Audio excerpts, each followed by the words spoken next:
Hi, can everybody hear me? Yes, so that's very loud. Okay, I'm Angela Day Oliveira from the University of Massachusetts Amherst. This is joint work with Shahari Arbanouri, who's at the World Bank, and Catherine Eckler at Texas A&M. I think this room is already sympathetic to some of these things, but just to get everybody on the same page for what we're talking about, we're thinking about the care sector, which is growing in importance as the population ages and all sorts of things are going on with population dynamics.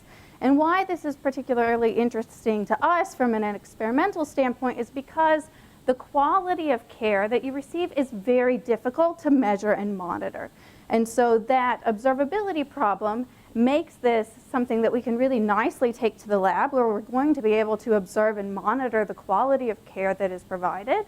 And I'll talk to you about how we do that in just a moment. Okay.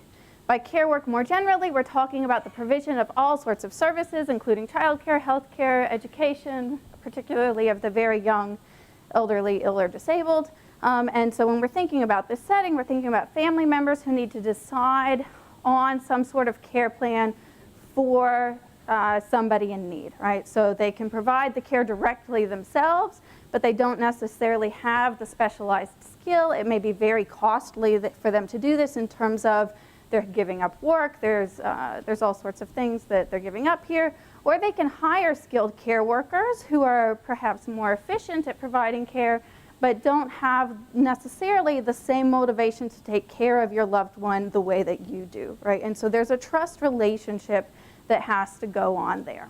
Okay? So much like theoretical models or models of the world where they are simplifications and we've abstracted a lot from reality, we view our setting as an experimental model where we have, again, abstracted a lot from reality. And so we're looking at a situation in a very simple form. We've constructed a 3-player game where we have a manager, a care worker, and a recipient. Everything is going to be anonymous and everything is going to be in very abstract languages. So they're not told, you are a care manager. We are going to look at 2 sets of treatments, one where we provide subsidies to the care manager, so think consumer direction, you're given a budget to help provide for things, and where we vary the effectiveness of care workers, where in the real world you could think of this as training programs or support staff or things along those lines. We're going to do this by experimentally manipulating a multiplier, so we're actually able to control the effectiveness. Okay. Our setting requires intrinsic motivation for any care to be provided at all. So if you're looking just at the Nash equilibrium, what people would do in this game if they were selfish, nothing would move at all, right? So there has to be some sort of intrinsic motivation for anything going forward. Okay? So to clarify things in our minds, let's look at the game that we've set up. So we have 3 players, A, B, and C, and each one is given an endowment of 10 tokens. Right. Then C experiences a bad event through no fault of their own, and they lose that 10 tokens. They are now somebody who's in need. Okay? We may or may not allow A to have an extra budget to provide care. We tell A that they are responsible for C. Right? This is a very weak form of responsibility in that we have just said, there's this person in your group, you don't know them, you're never going to meet them, everything's anonymous. We have made you responsible. Okay, so this is a very weak sense of responsibility, and so in that sense you can think of these results as a very lower bound for what you might expect in other settings. Okay. A can provide this care for C in one of 2 manners. They can do it directly by transferring tokens 1 for 1, or they can do it indirectly by transferring tokens to B. Right? B is our care worker who is more efficient at providing care. And so any tokens sent from B to C are multiplied by some amount along the way, right? We've got a baseline multiplier of 3, and we will vary that up and down, okay? You can think of this as essentially a 3-player trust game, except that instead of you send money to B, trusting them to send it back to you, it's more of a pay it forward sort of trust. So you're trusting B to pay it forward and then take care of C on your behalf. This is all perfect information in that everybody gets the same instructions for the game, and so everybody's on the same page going forward. Okay? To build in the fact that the family member, the person who is deciding on the care plan for C, typically has some sort of invested interest in how well C is, we build in this very small kickback from C back to A. So the A has a structural interest in C being better off, but in no case is it that that A is better sending everything to C, right? They would prefer to keep stuff for themselves. By the experimenter? No. It just, yeah.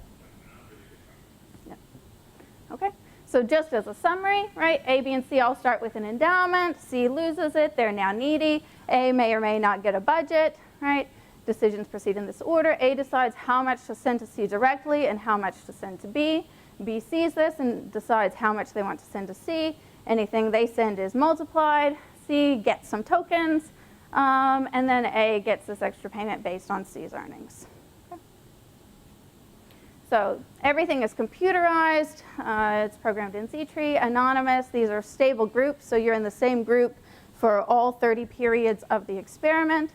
This is done in, the 30 periods are in 3 sets of 10. So we've got everything for 10 blocks. Then we're going to have a change in the multiplier, and then we'll return to the multiplier of 3 for the last 10 periods. They may also have a budget of 0, 2, or 8. That is constant for all 30 rounds. So there are groups with no budget. There are groups in different sessions with a budget of 2 and groups in different sessions with a budget of 8. So it's not that you might get a different budget in any particular round. And subjects earned about $16 on average. Okay. So we're going to start by looking at player A's behavior before we move on to B and then C's overall welfare. Okay. So player A is our care manager. On these sets of graphs, we have the actual tokens, how they moved. Because different sessions have different tokens, these sets of graphs are a percentage of the total available to them. So you can look at one over the other. On all of these, the dark bar here is how much A is keeping for themselves in any particular treatment. This lighter gray in the middle is how much they are sending to B.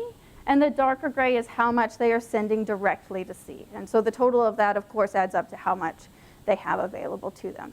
All right, so I just want to make a couple of quick notes about this before we move on. The first is that across the board, they're sending a significant percentage of the amount that they have available to them to B and C.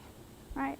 The amounts are changing based on the different situations, but they are sending a good bit.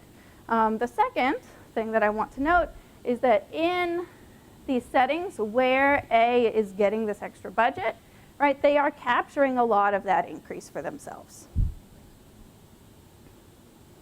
Okay? So big tables. We love some big tables, right? Okay, so what did I want to point out about here? Right, here we have how many tokens A is sending directly to B. Okay, so this is how much they're sending along. We see no impact of that low budget on on how much they're sending. All right, so effectively, it's crowding out their own giving. We do have a slight increase with this very big budget. All right, so we had a budget of 8, and they're sending a little over a token of that on. All right, so again, they are capturing a lot of this, but they are passing on some to B. All right. If we look at effectiveness. Right, so in this less effective set of blocks, this is rounds 11 through 20, right, where they were experiencing a multiplier of 3. They've now been told something's happened. They now have a multiplier of 2.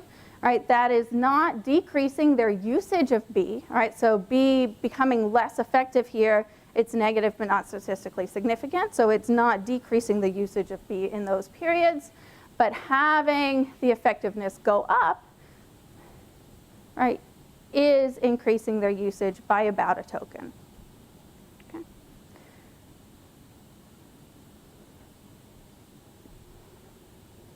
We do see, if you like to build in these lagged things, there's always some concern with including them because of endogeneity concerns. But if you like that sort of thing, you know, B's past behavior does feed in positively. Right? So people who are more responsive are getting used more heavily.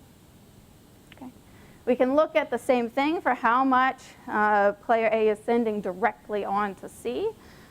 Again, with the low budget, that's not really getting passed along. It's positive but insignificant, right? For the high budget, they are sending a little bit more directly, but not a lot. And none of the multiplier stuff is affecting it here. So how effective B isn't changing how much I'm sending directly to C. Okay. So where we think this is really interesting is what's going on with B. All right, so they're in this kind of weird situation. They've been placed in this setting where player A has put their trust in them to care for this person that they don't know. Right. Here, these graphs are read the same way, where the dark bar is how much B is keeping for themselves, and the white portion of the bar is how much they are sending directly to C. Right. These are different across because how much they have available to them depends on how much A sent them. These are as a % of what is available to them. Right. And again, across the board, they're keeping a pretty significant section of what they had to start off with and what was sent to them, but they're also giving pretty significantly across the board as well. Okay. The only thing, pretty much, with the exception of if they happen to be white, the only thing of the design variables that's impacting this is the trust that was placed in them, right? So people are positively responding to how much trust was placed in them by that player A, right? If you look at, I'm going to take that off so we can read it a little better. If you look at a linear specification, about 60 cents of every token that's passed on to them is then sent on to C, right? So you could think of that as they're collecting some sort of wage and then passing the rest along. It is increasing the amount that they send if you allow for a nonlinear specification. The proportions that they send is increasing in the amount sent to them. And this is true even in the very last periods. So it's not the case that they're doing this to try to induce greater contributions from A over time, because if so, you would see that fall off at the very end. But if you look at even the very last period, they're sending a positive and very significant amount to player C, even when there is absolutely no future interaction going on. What we really want to know about in these settings is what's going on with C's welfare, right? So we want to know, we have this needy recipient, what's happening to them? Okay. Here we have how many tokens C is receiving in a particular period, right? We see no impact of the budget, right? It's positive here for the 8, but not statistically significant, right? So having those higher budgets to provide the care in this setting where it's not forced to be used for the care itself had no impact. We do see an impact of this effectiveness, right? So having a care worker that has been made more effective through training or support was really substantial here. Looking specifically at this more effective, where we have this really big coefficient, this is made up of both a direct and an indirect effect. So one token of this is that direct effect of it was a multiplier of 3 and now it's a multiplier of 4. And so there's this direct, we increased it, and thus, one token of that. The rest of this is made up of the responses that we're seeing from A and B. In particular, player A increased their utilization of B when we had this multiplier go up, and B didn't cut back their pass-through rate. And so because you have this higher utilization, which is passed through at that same rate and then also multiplied, you get this very big positive indirect effect of this increase in our care worker effectiveness. Okay. So how am I on time? I'm about a minute. Okay. Very briefly, here we have what's going on with everybody's earnings for each of our settings, where we have player A in the dark, B in the middle, and C on the top.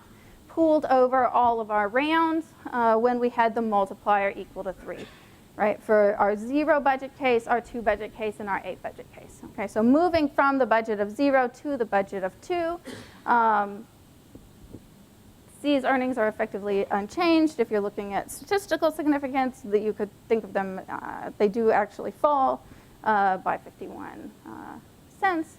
B earnings are effectively unchanged. A earns a little bit more. So they're mostly capturing that increase in the budget.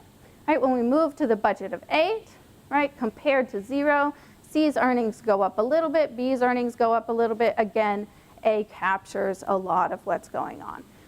Now, does this mean that the welfare is reduced? Not necessarily, right? So think of these, again, as family units. And so improving A's welfare here, if you had a family unit, isn't necessarily a bad thing, but it's not getting transferred in terms of care. Okay, and I'm going to skip that due to time. So what do? We develop and explore a new 3-person care game to look at intrinsic motivation in this setting where you want somebody to pay it forward and take care of somebody that you're interested in, right?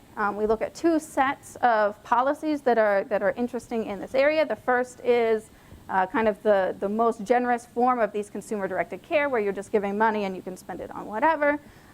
We also look at care worker effectiveness. And in our setting, in this, again, anonymous setting that relies entirely on intrinsic effort, we see that care worker effectiveness is a better way to go. You know, how much that translates into other areas is, of course, an open question.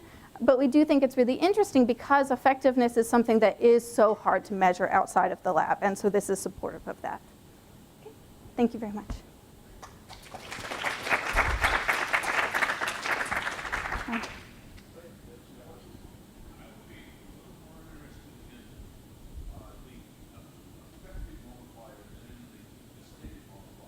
Okay.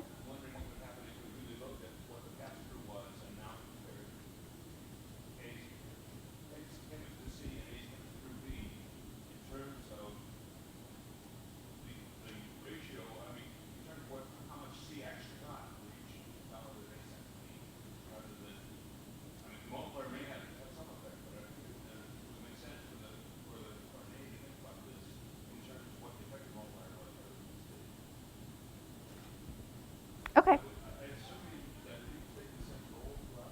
People stayed in the same role throughout, and we did include B's past behavior, but we didn't interact that with the multiplier at the time. And so that is certainly something that we could look at. Thank you very much. Yeah, thank you. Great suggestion. Yeah. So in terms of thinking about this as a model for the actual care situation, there are a couple of things that I thought might, in a follow-up might be useful to look at. One would be that usually we have some contract with the care worker. There's some enforceability. And so having, if they had less discretion or they were monitored, might be interesting. And the other is that the goods provided by the sort of family member versus the care worker, the family member may feel there are things about that interaction that the care worker can't provide. And so that in a way there's sort of imperfect substitutes in real life. And so somehow building some idea of this imperfect substitutability of the two design. Thank you. Yeah, so this is the first paper in what we hope to be a series of things. And where we're trying to go next is looking at actually building in a market. But you have to start somewhere. But referring to your second question, this is particularly interesting, I think. There have been some studies, not in the US, but elsewhere, where you look at, you have a system in place, you have hours of informal care, and now you add in like into the actual system, not into an experimental design, paid hours of formal care. And what you see in those settings is that people who don't have access to informal care have an increase in care hours, but people who have access to informal care now take part in the formal care, but they have a bigger decrease in hours of informal care. And so the overall welfare impact of that is ambiguous because the formal care might be better care, but in terms of hours provided, you actually see a bigger cutback from the informal care provided than you get in terms of increases in formal care. Yep.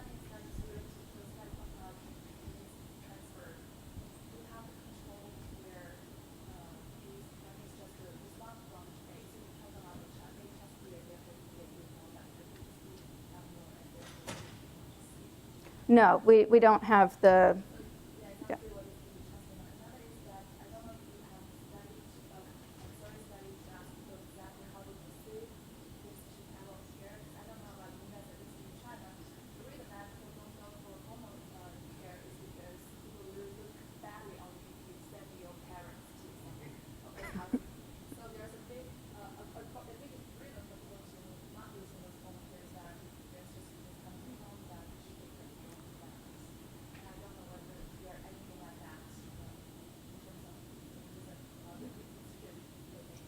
Yeah, so this doesn't involve any social stigma or, yeah, good point. Am I out of time? Okay, yes. Yeah. Unfortunately, we have to Thank you. stop there and so thank you very much. Thank you.